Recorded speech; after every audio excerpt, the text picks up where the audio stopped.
टुन्ना जी पांडे प्रकरण आप सब समझ रहे हैं, हम भी समझ रहे थे कि अब तो इसका इतिश्री हो गया है, क्योंकि जो चाहती थी जदयू वो हो गया है। और टुन्ना जी पांडे भी बोल रहे थे कि अगर उन्हें पार्टी से कोई तकलीफ है तो पार्टी उन्हें निकाल सकती है, क्योंकि वो नीतीश कुमार के भीतर काम नहीं करेंगे या नीतीश कुमार को अपना नेता नहीं मानेंगे। अब ये मामला जितना शांत समझा जा रहा था उतना रहा नहीं।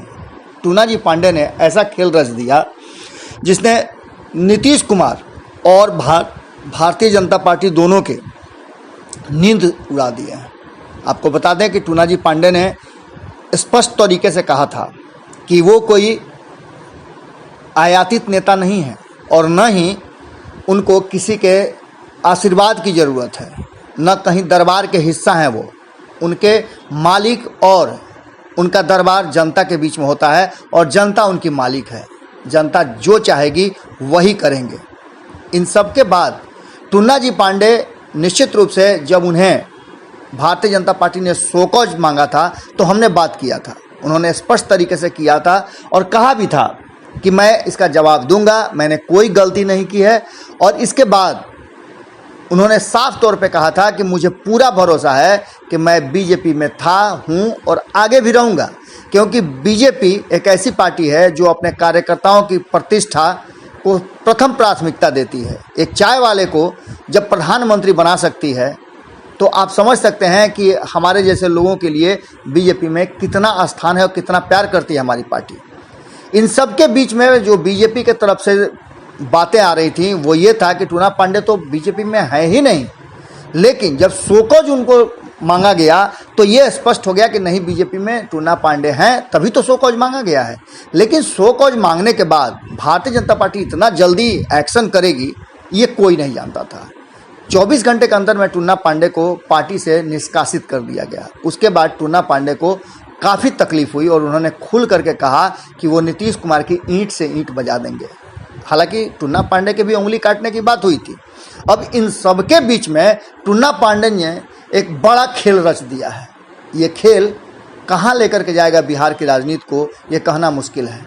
आपको याद होगा कि टुन्ना पांडे को आरजेडी के तरफ से बड़ा ऑफर मिला था कि यदि उनके पास विधायक हैं तो वो आएँ और लालू प्रसाद से मिल करके, तेजस्वी यादव से मिल करके अपना जो दम है उसे दिखाएं।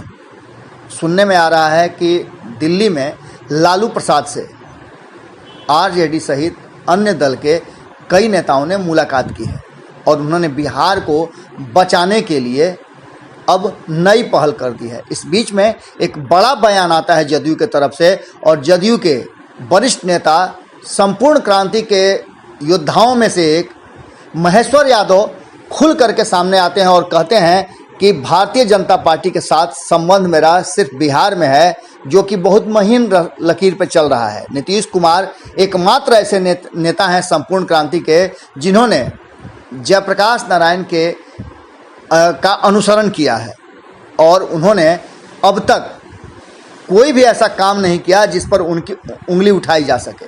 उन्होंने कहा था कि हम जो लड़ाई लड़े थे वो सत्ता परिवर्तन का नहीं, समाज परिवर्तन का था और व्यवस्था परिवर्तन का था। आज वो देखने को नहीं मिल रहा है। उन्होंने साफ तौर पे कहा कि भारतीय जनता पार्टी की केंद्र सरकार भेदभाव करती है और नीतीश कुमार को नीचा दिखाने का प्रयास करती है, बिहारियों को नीचा दिखाने का प्रयास करती है। ऐसी स्थिति में अब कहीं ना कहीं प्रधानमंत्री की कुर्सी पर नीतीश कुमार को बैठना इस देश के हित में बहुत ज़रूरी है, क्योंकि देश अब पिछड़ता जा रहा है। इन सब बातों के बीच महेश्वर यादव की ये बातें और दूसरी तरफ टुन्ना पांडे को का ताल ठोकना, लालू प्रसाद से कई लोगों के मुलाकात की चर्चा इस बात की तरफ संकेत कर रहा है कि कहीं ऐसा तो नहीं कि 2017 में नीतीश कुमार ने जो रातों रात फैसला लिया था उस फैसले पर पुनर्विचार करने के लिए उनकी अंतरात्मा एक बार फिर से जागेगी और वो अपने उस प्रण को पूरा करेंगे कि मिट्टी में मिल जाएंगे, भाजपा के साथ नहीं जाएंगे। निश्चित रूप से इस देश और बिहार में एक बड़ी धारा का जन्म हुआ है। खास करके बंगाल चुनाव के बाद नरेंद्र मोदी को चैलेंज करने वाला मिल गया है। एक तरफ जहां ममता बनर्जी नरेंद्र मोदी से सीधे टक्कर लेने को तैयार हैं, वहीं अगर नीतीश कुमार भी ऐसा फैसला कर लेते हैं तो इस देश में एक नई धारा देखने को मिल सकती है और बिहार में आपको एक नए मुख्यमंत्री नज़र आ सकते हैं। जुड़े रहें भारत लाइव के साथ, खबरों का सिलसिला लगातार जारी है। नमस्कार। अगर ये वीडियो पसंद आई और वह बिहार के राजनीति और बिहारियत से सरोकार रखेनी तो सब्सक्राइब बटन दबा के चैनल के सब्सक्राइब कर ली। ओजे एगो घंटी बा, ओकरा बटन दबा देला से कुल सटीक और मारक खबर रुआ मुफ्त में मिल जाई। अगर रुआ पत्रकारिता के हमनी के नया प्रयोग में सहयोग कर चाहतानी तो ज्वाइन बटन दबा दी। पेटीएम नंबर नोट कर ली 9386816700। धन्यवाद।